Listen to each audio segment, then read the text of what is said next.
So এই দেখো এটা এন্ট্রেন্সে লাগিয়েছি, এটা রাখা। আর এখন রাখার লিফটে টিপে দাও। আমরা ফার্স্টে যাব টেরেসে, না উপরেরটা টেপে।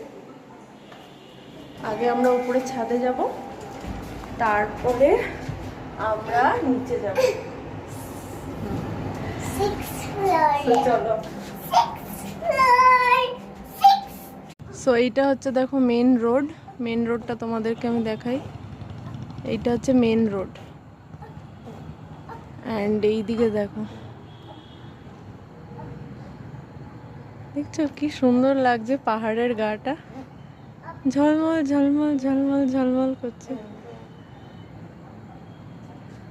দারুণ। এটা ছাদটার অন্য দিকে এলাম, দেখো রাস্তাটা এখানে কন্টিনিউ হচ্ছে, অ্যান্ড দূরে পাহাড়গুলো ঝলমল ঝলমল করছে, কি সুন্দর লাগছে না? হ্যাঁ মা, দূরে ভাল লাগে না? টিপ টিপ টিপ টিপ করে কি পড়ছে বলো? কি পড়ছে? রেন পড়ছে, বৃষ্টি পড়ছে, টিপ টিপ টিপ টিপ। বাট একটা সুন্দর হাওয়া দিচ্ছে, ঠান্ডা হাওয়া। তো রাতে এখন আমাদের ডিনার কিছু বানানো নেই, ভাত বানানো আছে, তার সাথে কি খাবো সেটা আমাদের এখন ঘরে গিয়ে ডিসাইড করতে হবে। আর রাকা কি দেখবে? টিভি। রাকা দেখবে কার্টুন, আর আমি একটু কুকিং করব। ওকে, চলো, বাই বাই।